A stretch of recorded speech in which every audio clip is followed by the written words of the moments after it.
Assalamualaikum warahmatullahi wabarakatuh.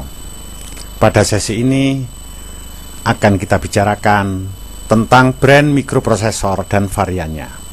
Kata brand berasal dari bahasa Inggris yang bermakna macam atau jenis. Dengan demikian, yang akan kita bahas pada sesi ini adalah macam-macam atau jenis-jenis mikroprosesor dan variannya. Seperti telah kita ketahui bersama, pada saat ini banyak sekali beredar berbagai jenis mikroprosesor, baik buatan AMD, Intel maupun buatan pabrik-pabrik lainnya. Berikut ini saya tampilkan contoh brand mikroprosesor buatan AMD khusus untuk tipe desktop. Produk AMD tersebut antara lain AM5X86, SSA5, demikian seterusnya hingga Athlon, Athlon XP, hingga ke Phenom. Dan masih banyak lagi jenis lainnya yang tidak saya tuliskan di sini. Contoh berikutnya adalah mikroprosesor buatan Intel. Seperti yang terlihat pada layar Anda, ini adalah mikroprosesor tipe desktop yang diproduksi oleh Intel. Contohnya adalah Pentium Classic, Pentium MMX, Pentium Pro, Pentium 2, dan seterusnya hingga Pentium Dual Core, Pentium, Core 2 Duo, dan seterusnya hingga Core i3, Core i5, dan Core i7. Masih banyak brand yang lain yang tidak saya sebutkan di dalam tabel ini. Setiap brand mikroprosesor ini, jadi misalnya di sini Pentium 4 misalnya, memiliki banyak varian, memiliki banyak jenis. Jadi contohnya nanti Pentium 4 itu masih ada Pentium 4 Willamette, Pentium 4 Notebook, dan sebagainya. Demikian pula brand-brand yang lain masih memiliki jenisnya sendiri-sendiri. Misalkan nanti Core 2 Duo, ada Core 2 Duo Allendale, Core 2 Duo Conroe, Core 2 Duo Wafdale 3M, Core 2 Duo Wafdale, dan sebagainya. Jadi setiap brand ini masih memiliki jenis-jenis lagi.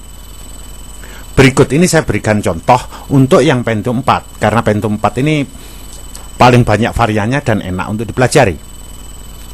Terlihat di sini bahwa mikroprosesor brand Pentium 4 memiliki 9 varian. Antara lain adalah Willamette, Notebook, Prescott, kemudian Notebook Hyperthreading, Prescott Hyperthreading, Prescott 2M Hyperthreading, Cedar Mill Hyperthreading, Gallatin Extreme Edition, dan Prescott 2M Extreme Edition. Kesembilan ini adalah golongan mikroprosesor brand Pentium 4. Setiap varian ini memiliki kinerja yang berbeda-beda, tergantung dari spesifikasi mikroprosesor itu sendiri. Saya berikan suatu contoh. Willamette memiliki L2X 256 dan FSB-nya 400. Bandingkan misalnya dengan yang Prescott. Prescott ini memiliki L2X sekitar 1 mega, jadi 4 kali lipat dari Willamette. Begitu juga FSB-nya lebih tinggi daripada Willamette. Dengan demikian, untuk varian yang bernama Prescott ini pasti kinerjanya lebih bagus dibandingkan Willamette. Jadi pada clock yang sama, dia akan memiliki kinerja yang lebih bagus. Demikian pula yang lain-lainnya. Bagaimana bisa timbul nama-nama Willamette, Notebook, Prescott, dan seterusnya? Sebenarnya ini bisa diceritakan sebagai berikut. Ketika Intel pertama kali mengeluarkan mikroprosesor Pentium 4, maka mikroprosesor tersebut diberikan kode nama Willamette. Setelah itu, mikroprosesor tersebut diteliti dan dikembangkan lagi, sehingga muncullah mikroprosesor baru yang memiliki performa atau kinerja lebih bagus dari sebelumnya. Dan yang baru ini diberi nama Notebook. Kemudian mikroprosesor tersebut diteliti kembali dan dikembangkan. Diperolehlah mikroprosesor baru yang memiliki kinerja lebih bagus lagi dibandingkan dua varian sebelumnya. Nah, hasil pengembangan tersebut diberi nama Prescott. Begitu seterusnya, sehingga nanti antar varian ini memiliki kinerja yang berbeda-beda. Saya berikan contoh di sini, misalkan saja Pentium 4 Notebook yang berkecepatan 3 GB. Kemudian bandingkan dengan Pentium 4 yang memiliki fitur hyperthreading, Northwood juga misalnya yang 3 GB. Pasti yang Northwood hyperthreading ini akan jauh lebih cepat atau lebih bagus kinerjanya dibandingkan Northwood yang sebelumnya. Masalahnya, hyperthreading ini adalah suatu teknologi yang mampu mengcopy mesin atau core mikroprosesor itu menjadi 2. Jadi fisiknya tadi di-copy dan dijadikan core virtual. Jadi seakan-akan mikroprosesor tersebut memiliki 2 otak atau 2 mesin. Yang satu adalah fisiknya, yang satu adalah virtualnya tadi, dan dua-duanya bisa bekerja dengan baik. Seakan-akan Pentium 4 hyperthreading ini bisa bekerja 2 kali lipat kecepatan dari Pentium 4 yang non hyperthreading. Aslinya bukan demikian. Kenaikannya tidak sebesar itu, mungkin hanya 50%, 40%, atau 60%.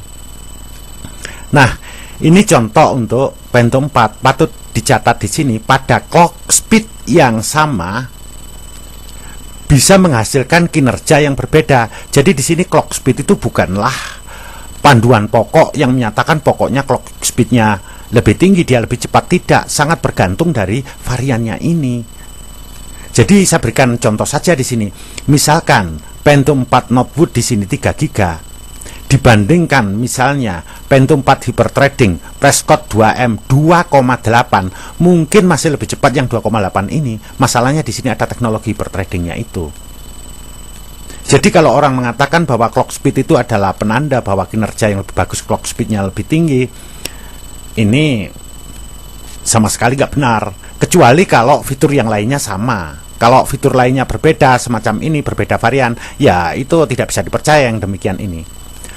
Nah, sebenarnya apa sih Willamette, Northwood, Prescott, Northwood, Prescott hyperthreading, Prescott 2M hyperthreading ini? Nama-nama ini sebenarnya mengacu pada nama core mikroprosesor tersebut. Berikut ini penjelasannya. Jadi, seperti Willamette, Northwood, Prescott, Prescott 2M tadi, sebenarnya adalah nama core-nya ini. Jadi yang diteliti oleh Intel itu dan dikembangkan itu adalah core-nya ini. Karena kecanggihan dari sebuah mikroprosesor sangat bergantung pada core ini. Core inilah mesinnya, core inilah otaknya. Jadi nama-nama tadi itu adalah nama core. Makanya disebut core name atau code name. Kalau core name bermakna nama core, code name bernama nama sandi. Keduanya ini memiliki makna yang sama.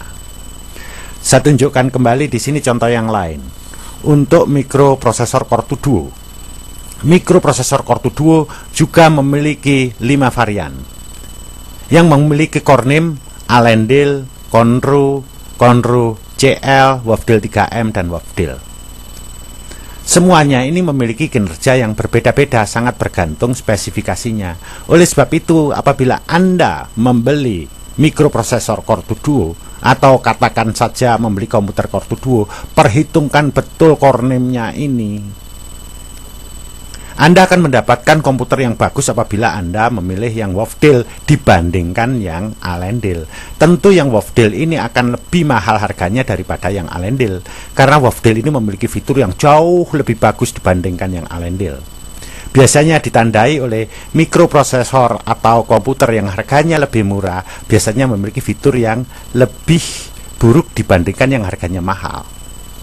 Itulah sebabnya variasi harga di pasaran itu tampak sekali. Misalnya sama-sama berclock speed sekian begitu, tapi harganya bisa beda satu dengan lainnya karena mereka berbeda core name ini. Contoh yang lainnya, mikroprosesor Core i7 sama. Core i7 ini ada beberapa jenis. Ada yang core name-nya bernama Bloomfield, Linfield, Bloomfield, Extreme Edition, dan Gulfton. Yang Gulfton ini jauh lebih bagus daripada Core i7 yang Bloomfield. Nah, yang Gulfton ini 6 core ya. Bloomfield ini 4 core, Linfield 4 core, Bloomfield Extreme Edition juga 4 core. Yang Bloomfield ini memiliki hyperthreading, Linfield tidak. Gulfton ini sudah 6 memiliki hyperthreading, jadi seakan-akan setara dengan 12 core. Nah, dengan demikian yang Gulfton ini pasti jauh lebih bagus daripada yang lainnya. Apalagi di sini busnya juga berbeda, yang Linfield DMI, sedangkan yang Gulfton ini GPI. Jadi ini kalau dibandingkan dengan atas-atasnya, ini prinsipnya pasti lebih bagus. Lihat saja di sini L3 case-nya dan L2 case-nya. Sangat berbeda besarnya. Nah, demikian ini contoh beberapa varian dari mikroprosesor. Sebenarnya dari setiap varian ini masih terdapat jenis-jenisnya lagi, ada. Dan ini contohnya di mikroprosesor jenis mobile, yaitu mikroprosesor yang sering digunakan untuk laptop. Berikut ini contohnya. Ini adalah contoh mikroprosesor Core 2 Duo untuk laptop, jadi mikroprosesor mobile. Terdapat beberapa varian, yakni Merom, Merom 2M, Penryn, Penryn 3M. Dan mereka ini semuanya memiliki kinerja yang berbeda, karena fitur yang dimiliki juga berbeda. Saya ambilkan contoh aja yang Merom. Ternyata di sini masih ada dua versi, yaitu standar voltage dan low voltage. Yang standar voltage ini voltase dari mikroprosesornya, maksud saya daya yang dibutuhkan lebih tinggi dibandingkan yang low voltage. Yang low voltage ini membutuhkan daya yang lebih rendah, jadi lebih awet terhadap baterai. Demikian pula yang Penryn misalnya. Di sini ada 4 versi, yaitu standar voltage, medium voltage, small form factor, dan low voltage small form factor. Ini yang saya ketahui, mungkin masih ada ya versi yang lain. Dan ini berbeda baik dalam kinerja maupun kebutuhan atau daya listrik yang dibutuhkannya. Nah, demikianlah penjelasan singkat saya mengenai brand-brand mikroprosesor dan varian-variannya. Semoga Anda memahaminya. Terima kasih atas perhatian Anda. Wassalamualaikum warahmatullahi wabarakatuh.